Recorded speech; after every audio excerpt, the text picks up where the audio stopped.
믿기 힘들겠지만 지금 이 순간에도 우리 곁에는 수많은 사이비 종교가 당신의 가족과 삶을 노리고 있습니다. 그들은 따뜻한 미소로 다가오고 달콤한 언어로 당신을 위로하지만 결국 당신의 돈과 자유, 그리고 인생 전체를 빼앗아 갑니다. 은밀한 접근, 결코 남의 이야기가 아닙니다. 바로 지금 당신을 겨냥하고 있을 수 있습니다. 그 대처법을 지금 알려드립니다.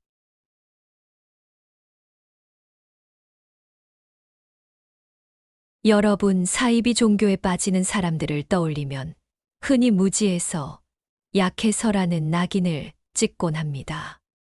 하지만 사회심리학적으로 보면 이야기는 훨씬 더 복잡합니다. 실제로 사이비에 빠지는 사람들은 특정 지식 수준이나 성격 때문에 무너지는 게 아니라 누구나 겪을 수 있는 심리적 공백 속에서 흔들리게 됩니다. 제가 만난 한 사례를 말씀드리겠습니다. 대학생이었던 한 청년은 늘 외로움에 시달렸습니다. 부모님은 바쁘셨고 친구 관계도 원만하지 못했죠. 그러던 어느 날 캠퍼스 앞에서 사회문제 세미나에 와보라는 권유를 받았습니다. 별다른 경계심 없이 따라간 자리에서 그는 처음으로 자신의 이야기를 귀 기울여 들어주는 사람들을 만났습니다. 내 마음을 이해한다. 너의 생각이 소중하다라는 따뜻한 반응은 그에게 깊은 위안을 주었습니다. 여러분, 이 지점에서 이미 마음의 문이 열리는 겁니다. 왜 그럴까요? 심리학자 메슬로의 욕구, 단계, 이론을 떠올려 보시면 됩니다. 인간은 기본적인 생리적 욕구가 충족되면 그 다음 단계로 안전, 소속감, 존중, 자기 실현을 추구합니다. 사이비 종교는 바로 이 소속감의 욕구를 정교하게 자극합니다. 외롭고 불안한 사람에게 당신은 특별하다. 우리는 당신을 환영한다는 메시지를 던지는 순간 상대는 본능적으로 그 집단을 안전한 울타리로 느끼게 됩니다. 또 다른 사례를 소개하겠습니다. 한 중년 남성은 회사에서 갑작스레 구조조정을 당했습니다.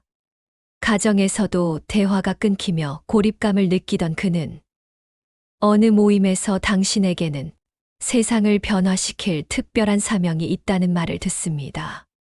이 말 한마디가 그의 자존감을 강하게 자극했고 결국 그는 수년간 그 집단에 헌신하며 가족과 멀어지는 길을 걸었습니다. 이처럼 사이비 집단은 사람이 가장 약한 순간을 놓치지 않습니다. 학문적으로 설명하자면 사이비 종교는 애착 이론과 사회적 정체성 이론을 동시에 활용합니다.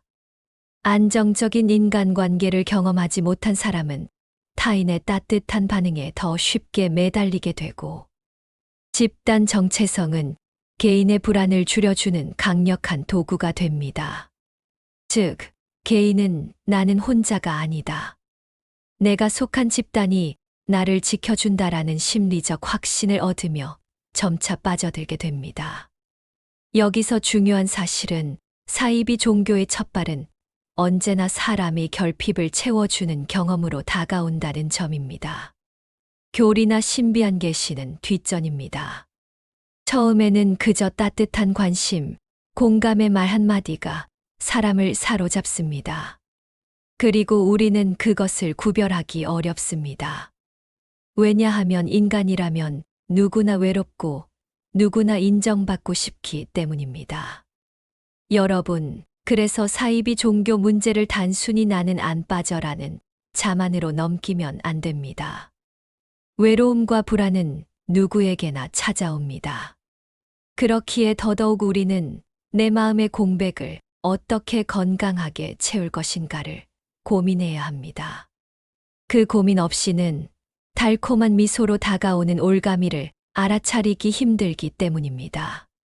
여러분, 사이비 종교의 가장 강력한 무기는 무엇일까요? 바로 구원이라는 언어입니다. 구원이라는 단어는 누구에게나 매혹적으로 들립니다. 힘든 현실을 벗어나고 싶을 때 누군가 당신을 구해줄 길이 있다라고 말하면 귀를 기울이지 않을 사람이 몇이나 될까요?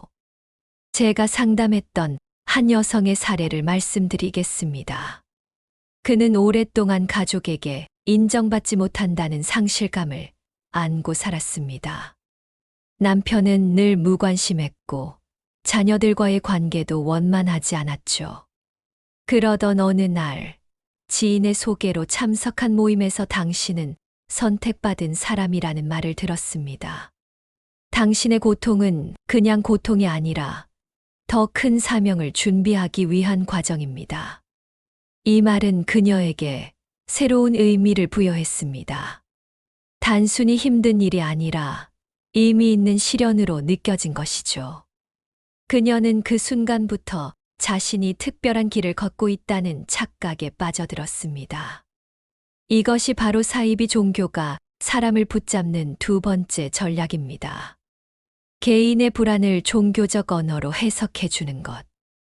힘들고 외로운 순간을 신이 당신을 택했기 때문에 주어진 시험이라고 바꿔버리면 고통은 견디기 쉬운 것이 되고 심지어 자랑거리로까지 변합니다. 사회심리학적으로 이것을 인지적 재구성이라고 부릅니다. 똑같은 상황도 어떤 의미를 부여하느냐에 따라 전혀 다른 경험으로 변하는 거죠. 원래는 단순한 불행일 뿐인데 종교적 언어로 포장하면 그 불행은 구원의 과정이 됩니다. 문제는 여기서 끝나지 않습니다.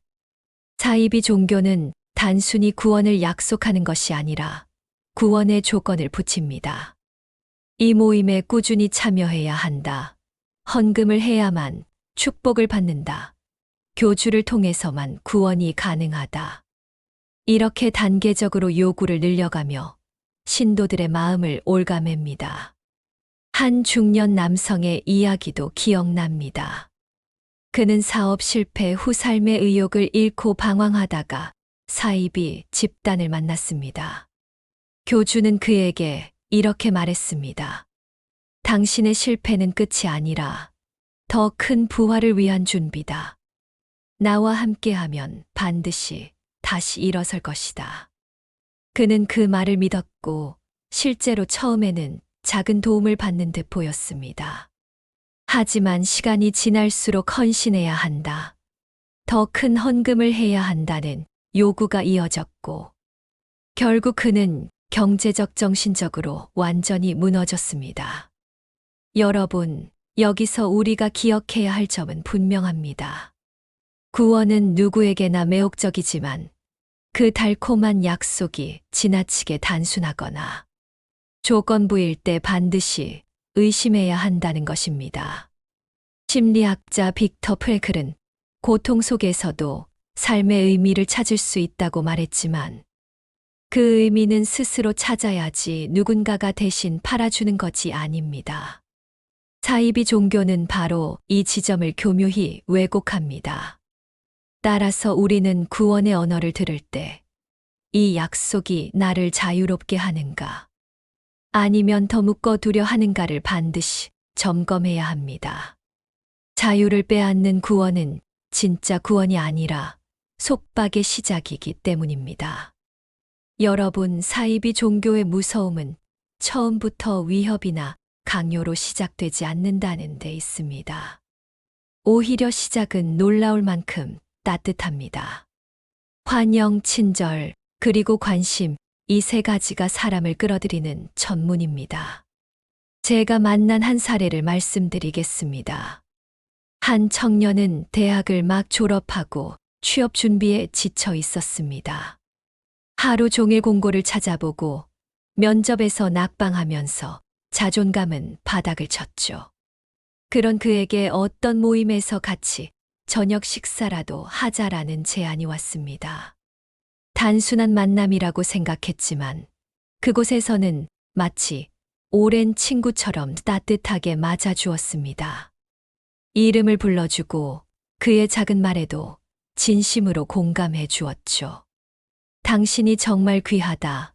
여기에 있는 것만으로도 큰 의미가 있다라는 말은 그가 어디에서도 들어보지 못한 환대였습니다. 그는 그 순간 이곳이 나의 진짜 집일지도 모른다는 착각에 빠져들었습니다. 사회 심리학에서는 이것을 풀 전략이라고 설명합니다. 처음에는 적극적인 수용과 친절로 개인을 끌어당깁니다.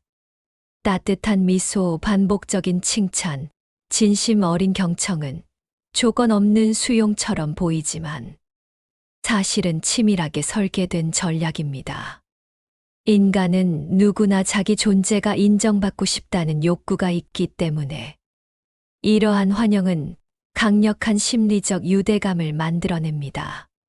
그러나 문제는 그 다음입니다.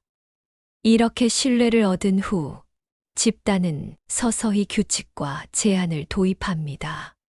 처음에는 단순합니다. 다음 모임에도 꼭 와야 해요. 오늘은 함께 기도합시다. 별것 아닌 부탁처럼 들리지만 거절하기가 어려워집니다. 왜냐하면 거절하는 순간 그 따뜻했던 환영이 사라질까 두렵기 때문입니다. 이 과정을 심리학에서는 조건화된 소속감이라고 부릅니다. 소속되기 위해서는 규칙을 따라야 한다는 무언의 압력이 생기는 것이죠. 제가 상담했던 또 다른 사례를 알려드릴게요. 내담자는 40대 여성으로 처음에는 단순한 봉사 활동을 한다고 생각했습니다. 음식 나눔, 청소, 가벼운 기도 모임. 하지만 몇 달이 지나자 모임은 그녀에게 점점 더 많은 것을 요구했습니다. 더 깊은 축복을 원한다면 새벽 기도를 빠지지 않아야 한다. 헌신을 증명하려면 헌금이 필요하다. 처음에는 스스로 선택한다고 믿었지만 사실은 그룹싱크라는 집단 압력에 사로잡힌 상태였습니다. 모두가 하는데 나만 빠지면 소속감이 깨진다는 불안감 때문에 결국 그녀는 집단의 요구를 따르게 되었습니다. 여러분, 중요한 것은 이 단계적 통제가 겉으로는 전혀 강압적으로 보이지 않는다는 점입니다. 오히려 당신을 위한다라는 명분으로 포장됩니다. 당신이 더 성장하길 원해요. 이건 모두 당신의 행복을 위한 거예요. 하지만 실상은 개인의 자유를 조금씩 빼앗아가는 과정입니다. 처음에는 모임 참석, 그 다음에는 생활 규제, 결국에는 경제적 정신적 헌신까지. 따뜻한 환영은 서서히 보이지 않는 족쇄로 변합니다. 이 지점을 이해하는 것이 매우 중요합니다. 사이비 종교는 한 번에 사람을 묶지 않습니다. 대신 작은 끈을 여러 개 걸어놓고 점차 단단히 조여갑니다. 그래서 피해자조차 자신이 통제당하고 있다는 사실을 늦게 깨닫습니다. 나는 스스로 선택했다라고 믿게 만드는 것이죠. 결국 우리는 스스로 물어야 합니다. 내가 경험하는 환영이 진정한 자유를 주는가? 아니면 새로운 의무와 두려움으로 나를 묶는가? 이 질문을 던질 수 있는 눈이야말로 사이비 종교의 통제에서 벗어나는 첫걸음입니다. 카리스마적 교주와 맹신 구조.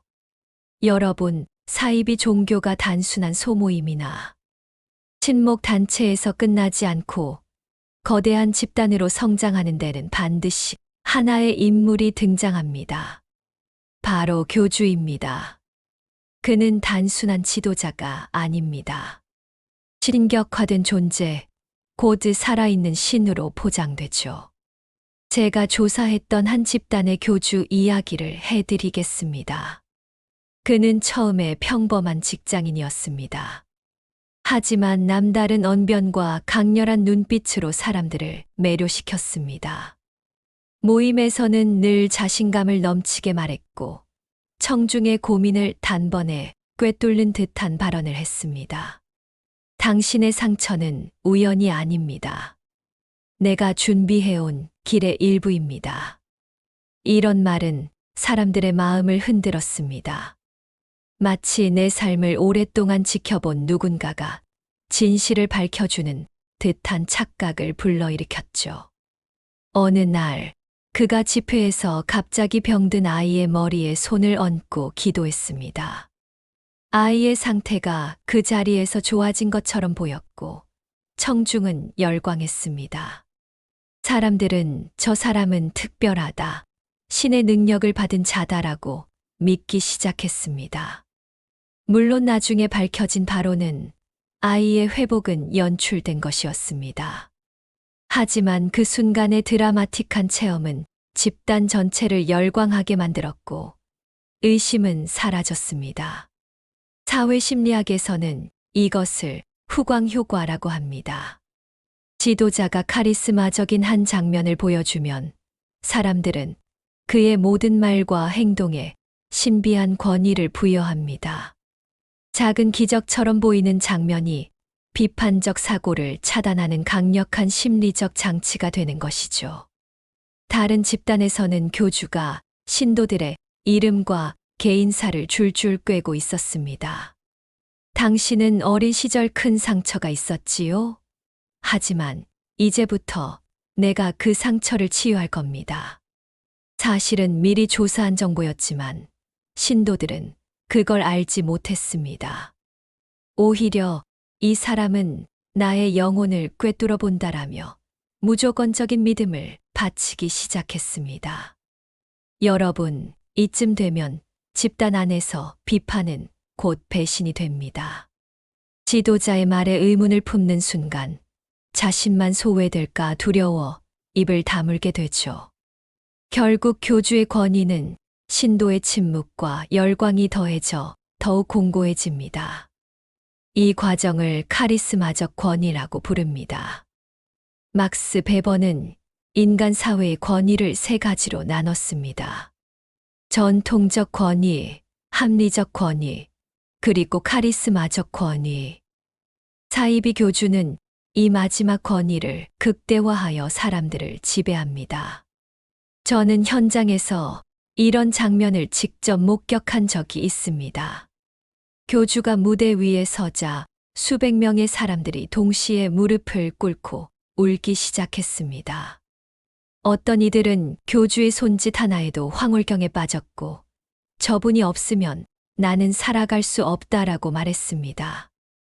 이게 바로 맹신 구조입니다. 이 순간부터 교주의 말은 더 이상 조언이나 가르침이 아니라 절대적 명령이 됩니다. 신도들은 자발적으로 돈을 바치고 심지어 가족까지 버리며 교주를 따릅니다. 여러분, 중요한 건 이겁니다. 교주는 태어나면서부터 특별한 존재가 아닙니다. 사람들의 심리적 욕구와 집단적 열망이 그를 신격화하는 것입니다. 외로움과 불안을 달래줄 구원자, 따뜻한 환영의 주체, 그리고 초월적 능력을 가진 인물로서 교주를 만들고, 그 후에는 집단 전체가 그 환상에 동참하며 맹신 구조를 유지합니다. 따라서 우리는 스스로에게 물어야 합니다. 나는 지금 누군가를 비판 없이 숭배하고 있지 않은가? 그의 말이 내 사고를 대신하고 있지 않은가? 이 질문이야말로 교주의 카리스마를 허물 수 있는 첫걸음입니다.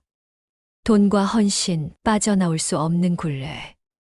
여러분, 사이비 종교 집단에 빠진 사람들을 보면 공통된 특징이 하나 있습니다. 바로 처음에는 작은 헌신으로 시작한다는 겁니다.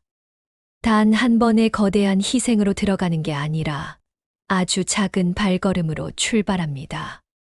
제가 상담했던 한 여성의 사례를 보시죠. 처음에는 단순히 이번 주 모임에 필요한 음료수를 사와달라는 부탁이었습니다. 몇천 원짜리 작은 헌신이었죠. 그런데 그 다음 주에는 조금 더, 또 그 다음 주에는 더 큰 요구가 이어졌습니다. 어느새 그녀는 매달 일정 금액을 내는 것이 당연해졌습니다. 그녀가 스스로 이렇게 말했습니다. 처음에는 부담스럽지 않았어요. 그런데 시간이 지나니 내가 이렇게까지 했는데 이제 와서 그만두면 모든 게 헛된 게 되잖아라는 생각이 들더라고요. 여러분, 바로 이것이 점진적 헌신의 법칙. 심리학에서는 문간에 발 들여놓기, 기법이라고 부르는 현상입니다. 작은 요구를 받아들이면 이후 더 큰 요구를 거절하기가 어려워집니다. 인간은 자신의 행동과 일관성을 유지하려는 성향이 있기 때문이죠. 그런데 여기서 더 무서운 심리적 장치가 작동합니다. 그것은 바로 인지 부조화입니다. 내가 이미 돈과 시간을 쏟아부었을 때 이건 잘못된 선택이다라고 인정하면 너무 큰 심리적 고통이 따릅니다. 그래서 사람들은 오히려 자기 합리화를 합니다. 내가 바친 돈은 헛된 게 아니야. 이건 신의 뜻이야. 이렇게 스스로를 설득하며 더 깊이 빠져들게 되는 것이죠. 한 중년 남성의 경우도 비슷했습니다. 그는 이미 수천만 원을 헌금했음에도 불구하고 여전히 빈곤에 허덕였습니다. 가족이 그만두라고 호소했을 때 그는 이렇게 말했습니다. 여기서 멈추면 내가 바친 모든 게 의미 없는 게 되잖아. 조금만 더 하면 분명히 축복이 올 거야. 여러분, 이것은 단순히 고집이 아니라 심리적 방어입니다. 이미 투자한 것이 너무 많기 때문에 실패를 인정할 수 없어서 더 깊이 들어가는 겁니다. 경제학에서 말하는 매몰 비용의 오류가 여기에도 그대로 적용됩니다. 사이비 집단은 이 점을 너무도 잘 알고 있습니다. 그래서 결코 한 번에 큰 헌신을 요구하지 않습니다. 대신 작은 희생을 반복적으로 요구하며 그것이 점차 자발적 선택처럼 느껴지도록 만듭니다. 그리고 신도들은 어느 순간 깨닫습니다. 나는 이 집단에 너무 많은 것을 쏟아부었다. 이제는 돌아갈 수 없다. 이것이 바로 빠져나오기 어려운 굴레입니다. 여러분, 여기서 중요한 질문은 이것입니다. 왜 우리는 이렇게 쉽게 자기 합리화를 할까요? 그 이유는 인간이 본능적으로 심리적 일관성을 추구하기 때문입니다. 자기 모순을 인정하는 순간 자존감이 무너지고 불안이 커집니다. 그래서 차라리 내 선택이 옳았다고 믿는 쪽을 택하는 거죠. 사이비 종교는 바로 이 인간 심리의 취약점을 끝까지 이용합니다. 결국 사이비 종교의 힘은 교리나 신비한 능력보다 신도 스스로가 만든 굴레에서 나옵니다. 자기 합리화가 반복될수록 굴레는 더 단단해지고 빠져나오는 건 점점 불가능에 가까워집니다. 여러분, 이 지점에서 우리가 기억해야 할 것은 단순합니다. 작은 헌신이 반복될 때 그것이 자유를 주는 선택인지 아니면 나를 묶어두는 올가미인지 스스로 끊임없이 점검해야 한다는 것입니다. 그렇지 않으면 우리는 스스로 만든 감옥 속에 갇히게 됩니다. 종교 자유의 어두운 그림자. 여러분, 사이비 종교 문제를 이야기할 때 가장 많이 듣는 말이 있습니다. 바로 종교의 자유라는 말입니다. 헌법에 보장된 권리죠. 하지만 문제는 이 고귀한 권리가 사이비 종교 집단에 의해 방패막이로 악용된다는 점입니다. 제가 상담했던 한 피해자의 사례를 말씀드리겠습니다. 50대 남성이었는데 가족의 반대를 무릅쓰고 특정 집단에 깊이 빠졌습니다. 그는 매달 월급의 절반 이상을 헌금했고 결국 집까지 팔아넘겼습니다. 아내와 자녀들은 극심한 생활고에 시달렸고 결국 가정은 파탄에 이르렀습니다. 가족들은 도움을 요청하기 위해 여러 기관에 찾아갔습니다.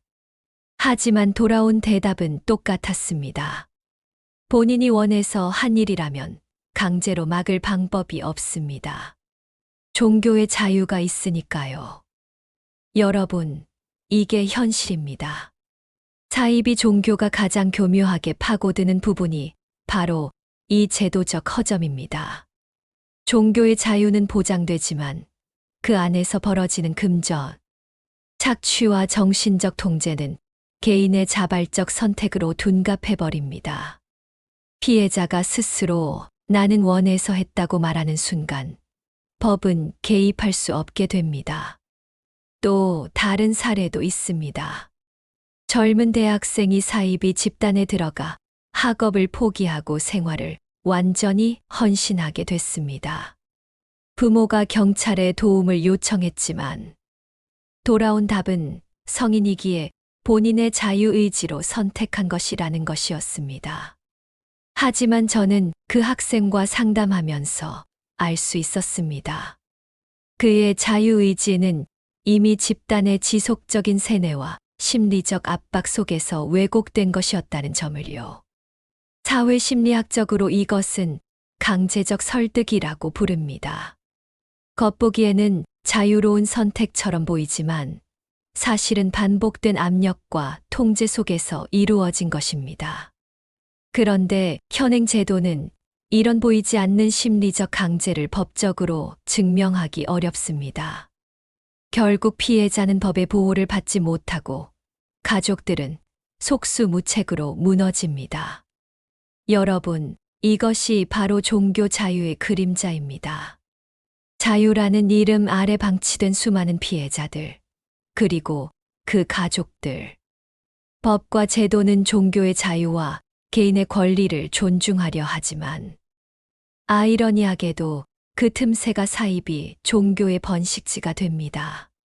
저는 이 지점을 강연할 때마다 이렇게 말합니다. 자유는 무한하지 않습니다. 자유에는 반드시 책임이 따라야 합니다. 진정한 종교의 자유라면 타인의 인생을 파괴하거나 금전적 정신적 착취를 정당화할 수 없어야 합니다. 하지만 지금의 제도적 구조는 그 경계를 명확히 하지 못합니다. 결국 우리는 두 가지 질문을 던져야 합니다. 첫째, 개인의 선택이 정말 자유로운가?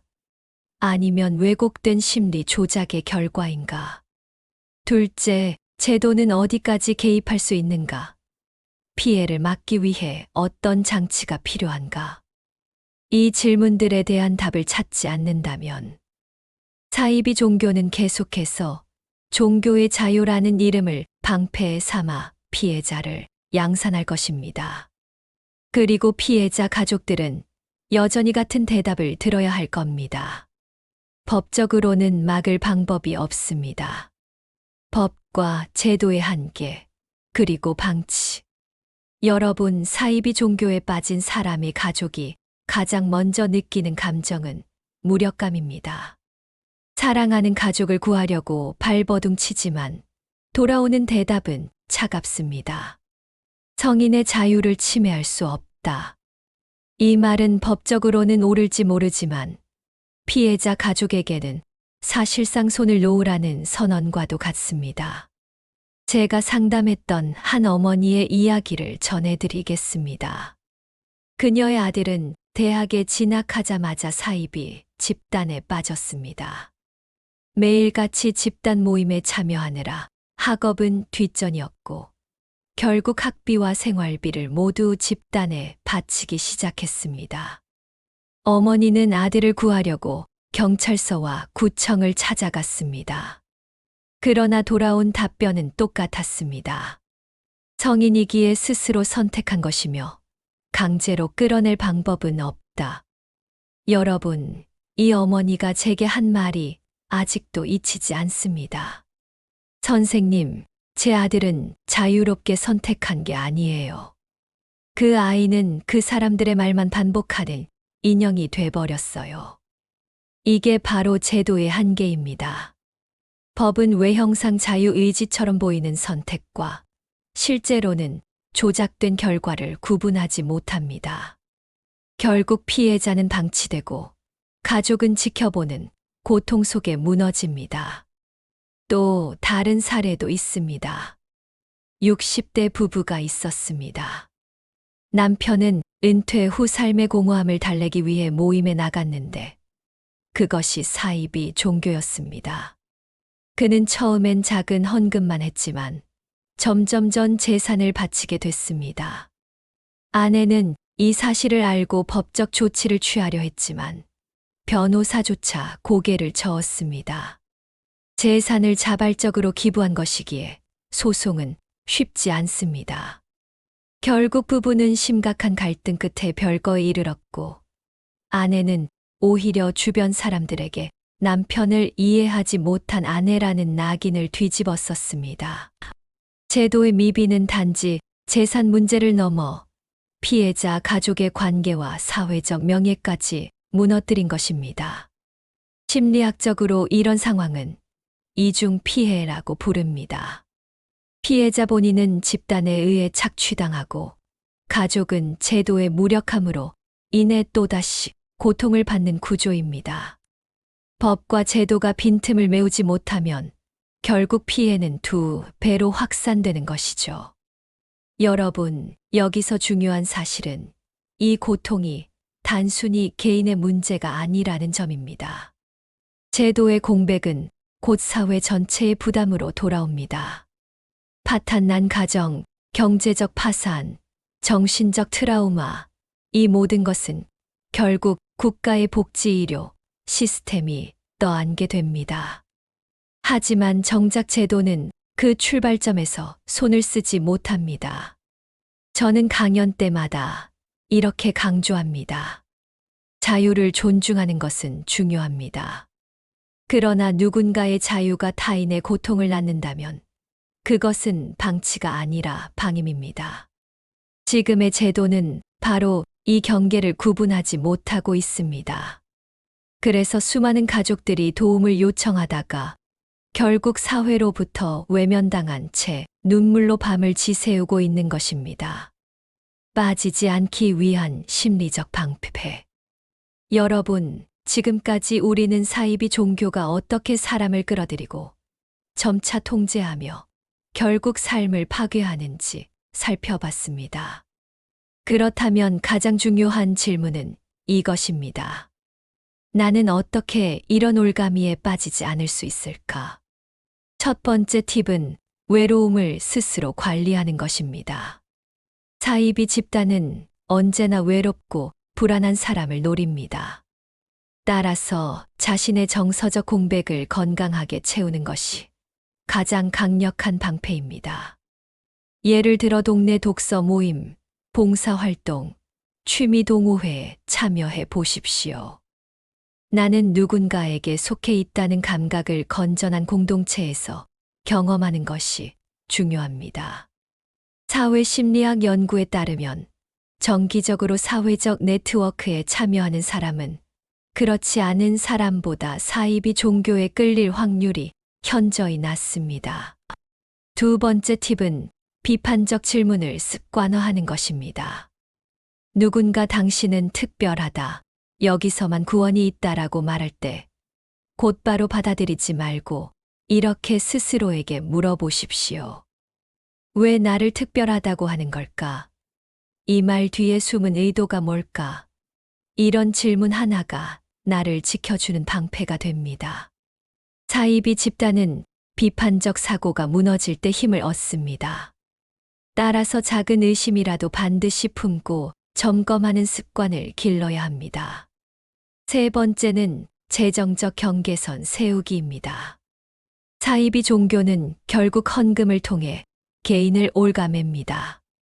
만약 어떤 집단이 돈을 요구한다면 반드시 거리를 두십시오. 헌금이나 기부는 내가 원할 때 내가 선택한 대상에게 하는 것이지 압박이나 조건 속에서 하는 게 아닙니다. 구체적으로는 매달 지출 내역을 기록하면서 종교 모임 관련 지출이 늘어나고 있는가를 점검하는 습관이 필요합니다. 이것만으로도 위험 신호를 빨리 알아차릴 수 있습니다. 네 번째 팁은 가족과 친구와의 끈을 유지하는 것입니다. 사이비 집단은 신도를 고립시켜서 통제합니다. 따라서 가족과 갈등이 있더라도 연락을 끊지 마십시오. 오히려 솔직하게 고민을 나누고 주기적으로 대화하는 것이 필요합니다. 제가 만난 피해자들의 공통점은 집단에 빠지기 전 이미 가족과 친구와의 관계가 약해져 있었다는 사실이었습니다. 관계가 단절된 상태에서는 사이비의 따뜻한 환영이 더 크게 느껴지기 마련입니다. 다섯 번째는 전문가와의 연결고리 만들기입니다. 종교 문제는 혼자 감당하기 어렵습니다. 지역 상담센터, 심리 상담사 혹은 공실력 있는 단체의 도움을 미리 알아두는 것이 좋습니다. 위기가 닥쳤을 때 어디로 가야 할지를 아는 것만으로도 위험에 빠질 확률은 크게 줄어듭니다. 마지막으로 저는 강연을 마칠 때 항상 이렇게 강조합니다.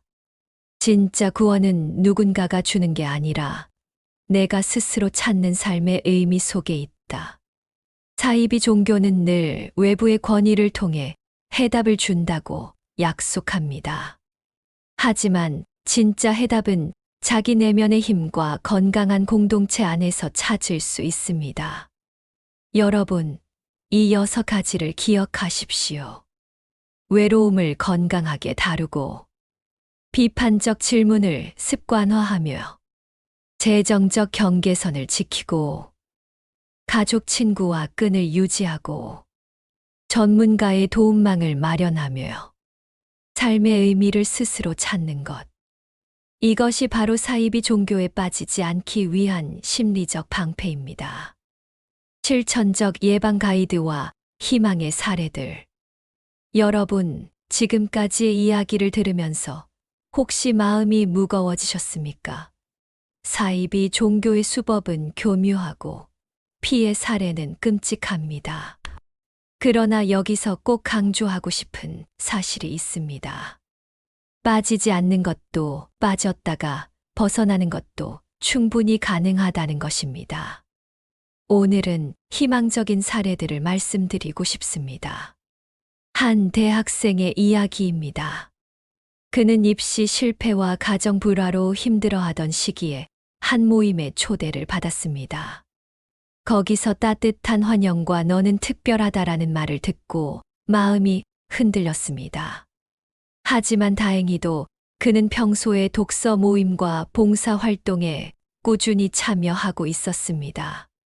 모임 사람들과의 대화 속에서 이미 건강한 소속감을 경험하고 있었기에 사이비 집단의 달콤한 말이 그다지 매력적으로 다가오지 않았습니다. 그는 결국 며칠 만에 그 모임에서 발길을 끊었고 지금은 심리학을 전공하며 스스로 같은 위험에 빠지지 않도록 연구를 이어가고 있습니다. 또 다른 사례는 40대 직장인 여성입니다.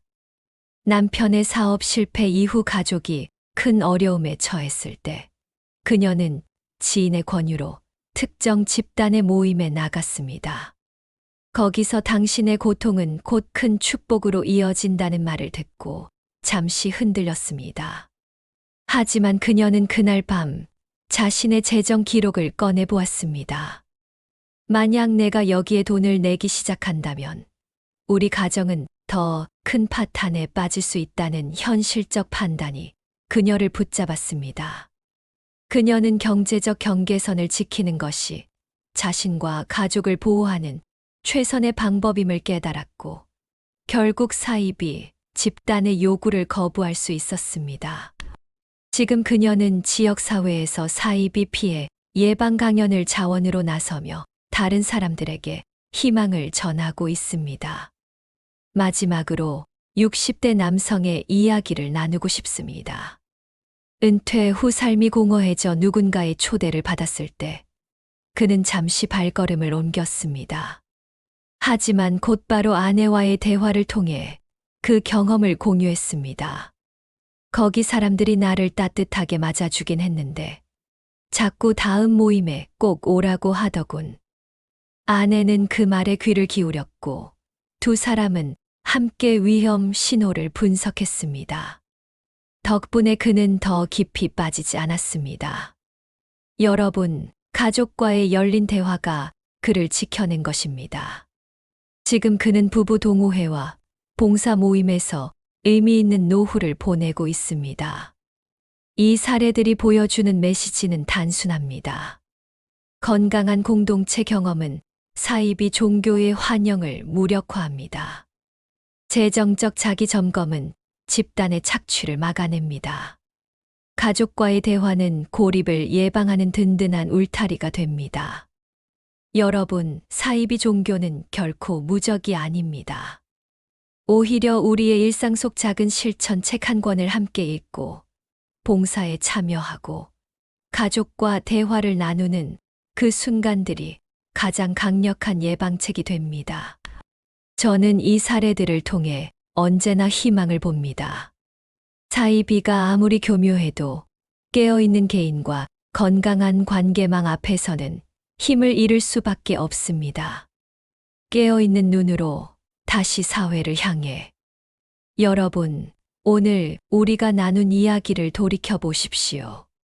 사이비 종교는 단순한 종교, 현상이 아닙니다. 그것은 인간의 외로움과 불안, 구원의 욕구와 소속감의 갈망을 집요하게 파고드는 심리적 전쟁입니다. 그리고 그 전쟁에서 준비되지 않은 사람은 누구라도 희생양이 될 수 있습니다. 제가 수많은 피해자들을 만나며 깨달은 것은 하나입니다. 사이비는 멀리 있지 않다는 사실입니다. 여러분의 친구일 수도, 가족일 수도, 혹은 바로 여러분 자신일 수도 있습니다. 길거리의 작은 미소, SNS에 떠도는 치유 모임 광고, 혹은 당신은 특별하다는 말 한마디가 인생을 송두리째 흔들어 놓을 수 있습니다. 그래서 저는 오늘 이 자리에서 분명히 말씀드리고 싶습니다.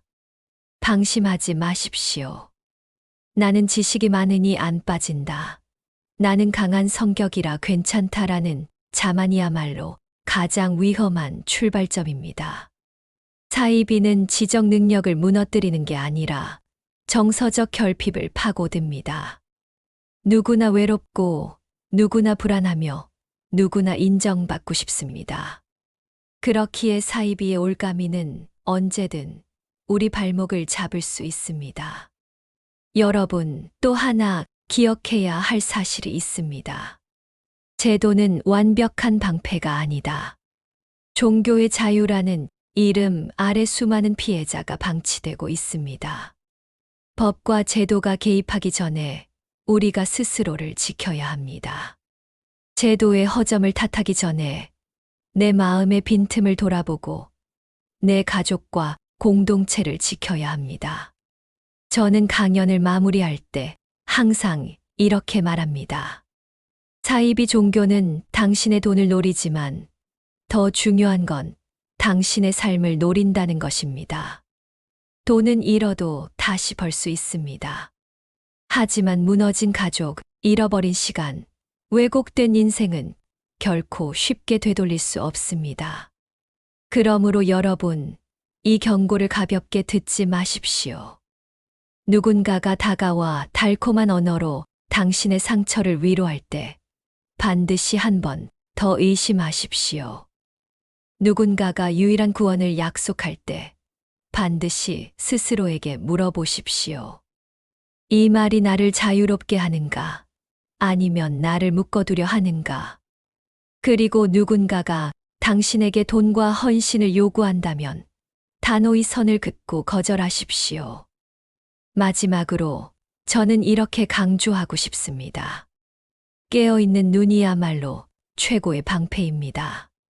스스로의 마음을 점검하고 가족과 친구와 끊임없이 대화하며 건강한 공동체와 연결되어 있는 사람은 사이비 종교의 유혹에 쉽게 흔들리지 않습니다. 여러분, 이제 선택은 우리 모두에게 달려 있습니다.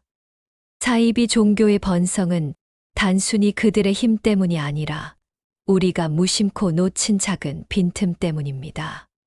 그 빈틈을 메우는 순간 사이비 종교는 설 자리를 잃게 됩니다. 오늘 이 강연을 마치며 다시 한번 말씀드립니다. 구원은 누군가가 팔아주는 것이 아닙니다. 진짜 구원은 깨어있는 눈으로 내 삶을 지켜내는 것, 그리고 내 곁의 사람을 지켜내는 것입니다. 사이비는 멀리 있지 않습니다. 우리 곁에 우리의 마음 속 빈틈에 숨어 있습니다. 방심하는 순간 그 빈틈은 올가미가 됩니다. 그러니 기억하십시오. 깨어있는 눈, 그것이 당신의 삶을 지켜낼 마지막 방패입니다. 오늘 이야기는 여기까지입니다. 저는 이 땅에 사이비 종교가 없어지기를 바라신다면 구독과 좋아요 부탁드립니다. 감사합니다.